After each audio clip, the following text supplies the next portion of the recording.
हरे कृष्णा दर्शकों, मेरे इस वीडियो में आप सबका हार्दिक स्वागत है।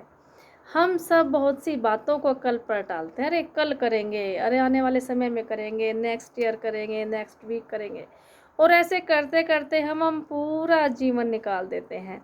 कबीरदास जी ने कहा भी है, काल करे सो आज करे सो अब, पल में पड़ली होएगी बहुरी करोगे कब। कल किसने देखा है? आप जो आज ये कह रहे हो कि मैं तो कल करूँगा, मैं कल जी लूँगा, आज मुझे अपनी ज़िम्मेदारी निभानी है, ये बताओ कल किसने देखा है?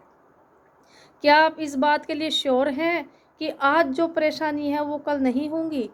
देखिए, हर दिन अपने लिए अपनी व्यवस्था लेकर आता है।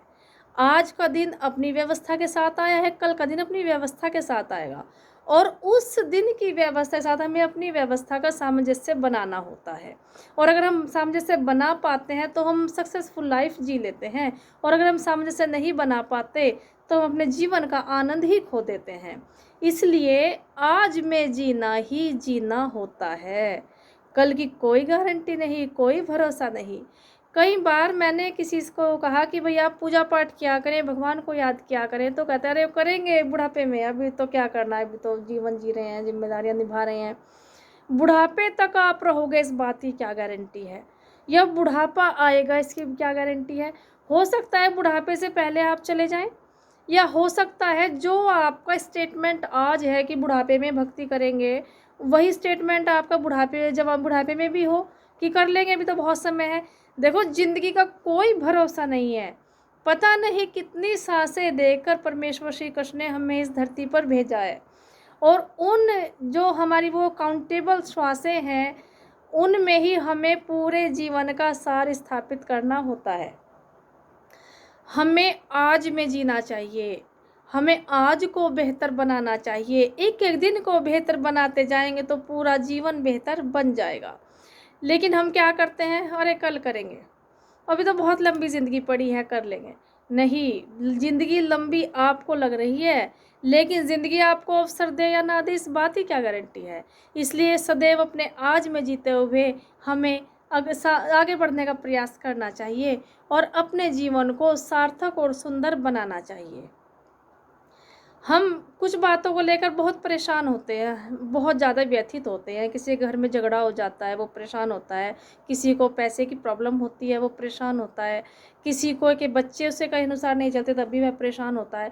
इस प्रकार की जो छोटी-छोटी आम सी समस्याएँ हमारे जीवन के साथ लगी होती हैं, उन सबको लेकर हम लोग परेशान होते रहते हैं। और क्या कहते हैं, बस मैं 1-2 साल में इन समस्याओं से निकल जाऊँगा। मैं 1-2 साल में इस चीज़ का निराकरण कर लूँगा। निराकरण समय में और साल में नहीं होता, निराकरण हमारे विचारों में होता है। जब हम अपना दृष्टिकोण बदल लेंगे तो उस समस्या का स्वरूप ही बदल जाएगा।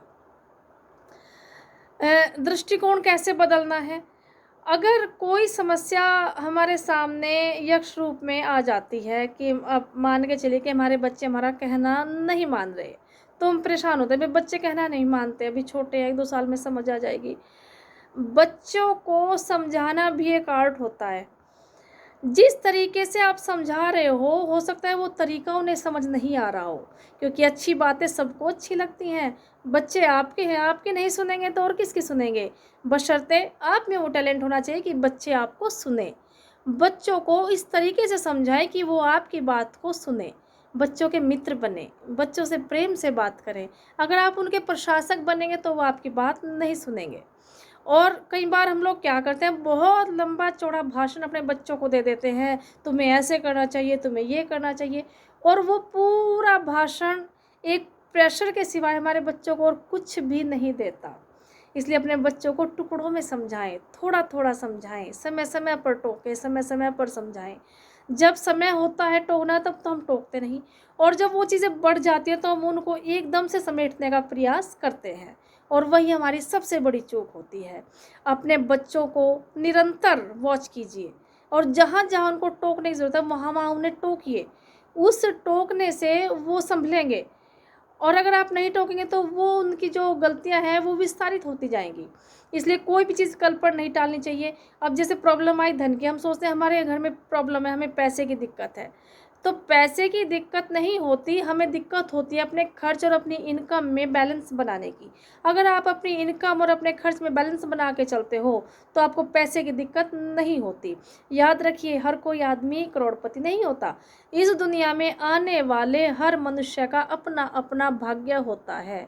यह भगवान का अपना सिस्टम है, वो अपने सिस्टम से सबको बना के भेजता है और इसमें आप और हम कुछ नहीं कर सकते। हम केवल मेहनत कर सकते हैं, परमेश्वर से प्रार्थना कर सकते हैं और अपने प्रयासों को और बेहतर बनाकर हम अपनी स्थिति को सुधारने का प्रयास कर सकते हैं। और अगर हम ऐसा करते हैं तो उसके बेहतर परिणाम भी हमें मिलते हैं। कभी भी नेगेटिव ना सोचें, ऑलवेज पॉजिटिव सोचें, पॉजिटिव करें और पॉजिटिव करने के लिए ही दूसरों को हमें अग्रसारित करना चाहिए। अगर हम पॉजिटिव सोचते हैं तो ऑटोमेटिक हमारे जीवन में पॉजिटिविटी आनी शुरू हो जाती है। अब अगर हम एक limited income, source of income रखते हैं और हमारे जो एक्सपेंसेस हैं वो अनलिमिटेड है, तो वहाँ मिसबैलेंस हमारा होना तय हो जाता है। इसलिए हमें मिसबैलेंस नहीं होना है, किसी भी क्षेत्र में मिसबैलेंस नहीं होना है। और जब जब हम किसी भी क्षेत्र में मिसबैलेंस होते हैं तभी तभी हम दुखी और परेशान होते हैं, तभी हम अपने भाग्य को कोसते हैं। इसलिए हमें अपने भाग्य को नहीं कोसना चाहिए, हमें जीवन के संतुलन को नहीं बिगड़ने देना चाहिए। और एक बात मैं आपको सबसे महत्वपूर्ण कहना चाहूँगी, दुख परेशानी इतनी संसार में नहीं है जितने हमारे दिमाग में और हमारे हृदय में होती हैं। सब कुछ हमारे अंदर से क्रिएट होता है।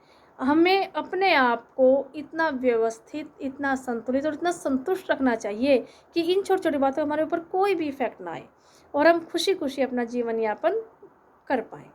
जो कल था वो आज कहाँ है। याद कीजिए बचपन में जब हम खेला करते थे, हम लोग गिल्ली डंडे से खेलते थे, हम गोटियाँ खेलते थे, हम पता नहीं कौन कौन से बहुत सारे खेल जो अब हमसे छूट गए वो हम खेला करते थे, लेकिन उस समय हम उनमें आनंद लेते थे। आज का जो डिस्ट्रेस है उसकी कल्पना हम लोग नहीं करते थे, लेकिन अब हम आने वाले डिस्ट्रेस की कल्पना करते हैं। तो कहीं ना कहीं अपने अंदर के जो बाल मन है उसे मरने मत दीजिए। जैसे निश्चल बालक अपने आज के जीवन में, आज के खेल में व्यस्त होता है, वैसे ही आप भी अपने आज के जीवन और आज के खेल में व्यस्त रहिए। कल की व्यवस्था तो स्वयं ही ठीक हो जाएगी। मैं ये नहीं कहती कि आप विचार ना करें, आप अपनी प्रॉब्लम्स का सॉल्यूशन ना करें, सब कुछ करें, लेकिन जिए आज में। भविष्य का निर्माण हम आज प्रसन्न रहकर और स्वस्थ चित्त रहकर ही कर सकते हैं। डिस्ट्रेस में आके, परेशान होकर हम एक सुंदर भविष्य का निर्माण नहीं कर सकते। हमें जीने की कला आनी चाहिए और जीने की कला यही है कि हम सबके बारे में शुभ सोचें, शुभ करें और उस शुभता को अपने अंदर समाहित करें। जब चारों तरफ शुभता होगी, चारों तरफ पॉजिटिविटी होगी, तो सब कुछ अपने आप ऑटोमेटिकली अच्छा हो जाएगा। मैंने देखा है कुछ महिलाएं बिना बात के ही, बिना छोटी छोटी बातों पे ही परेशान होती रहती हैं। उसने ये कर दिया, उसने ये कर दिया, वो ये कर रही है, वो ये करता है। ये चीज़ें बहुत गलत होती हैं। याद रखिए, सदा कोई नहीं रहेगा। देखो, मैं ये मान के चलती हूँ कि मुझे तो इस दुनिया से जाना है, मेरा तो आज का लास्ट दिन है, मेरी वजह से किसी को कष्ट ना पहुँचे, कोई मेरे वजह से दुखी ना हो और मैं भी किसी के दुख को ज़्यादा अपने ऊपर ना ओढ़ूँ। हम दुखी कब होते हैं? जब किसी कई बातों को, किसी कई व्यवहार को हम बार बार नोटिस करते हैं, बार बार उसको इतना इम्पोर्टेंट बना देते हैं कि वो हमें ही परेशान करने लगता है। तो किसी भी उस व्यवहार को, किसी भी उस बात को, किसी भी उस मूवमेंट को इतना ज़्यादा अपने ऊपर हावी ना होने दे कि वो आपको कष्ट देना शुरू कर दे। जब ये चीज़ हमारे ऊपर हावी नहीं होंगी तो ये हमें कष्ट भी नहीं देंगी। याद रखिए, हमें ना तो किसी को कष्ट देना है और ना किसी का दिया हुआ कष्ट ही हमें पाना है। अब माना हमें कोई कष्टजनक बात कोई कह रहा है, उसने कही, सुनकर भूल जाइए। कुछ समय बाद वो कही गई बात खुद उसके सामने फेस होगी और वो उस चीज़ को रियलाइज़ करेगा। लेकिन अगर हम उस बात को लेकर हम चलते रहे तो क्या होगा? वो बात हमें चुभनी शुरू हो जाएगी और हम परेशान रहना शुरू कर देंगे।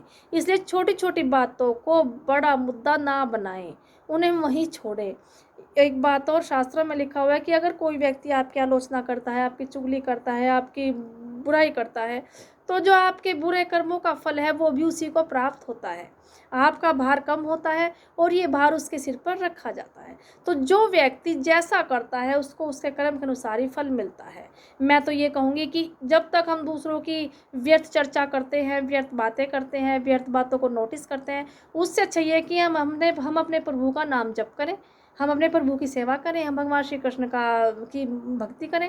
इससे हमारे 2 फ़ायदे होंगे। एक तो हमारा जीवन सार्थक होगा, मानव शरीर जो मिला है भगवान की भक्ति के लिए मिला है, और दूसरा ये कि हम तमाम तरह के स्ट्रेस से भी अपने आप को बचा पाने में सफल होंगे। इसीलिए आज से आप लोग बिल्कुल अपने आप को बदल लीजिए और प्रसन्न रहना शुरू कीजिए। जो होना है वो होगा। ध्यान रखिए, होनी को आप नहीं टाल सकते, लेकिन अनहोनी ना हो इसके लिए सदैव हमें प्रयास करना चाहिए। और उसका प्रयास ये है कि हम हमेशा सकारात्मक सोचें, अच्छा करें और किसी को भी कष्ट ना दें। जब हम किसी को कष्ट नहीं देंगे तो हमारे पास भी कष्ट लौट कर नहीं आएगा। जो हम देते हैं वही हमें रिटर्न होता है। इसलिए जब हम किसी को दुख नहीं देंगे तो हमारे पास दुख क्यों आएगा? हमारे पास दुख बिल्कुल नहीं आएगा। इसी के साथ अब आपसे मैं इजाज़त चाहूँगी। अगर आपको मेरा ये वीडियो पसंद आया हो तो कृपया मेरे चैनल को सब्सक्राइब करें, मेरे वीडियो को लाइक करें और बेल आइकॉन पर क्लिक करें। धन्यवाद। हरे कृष्णा।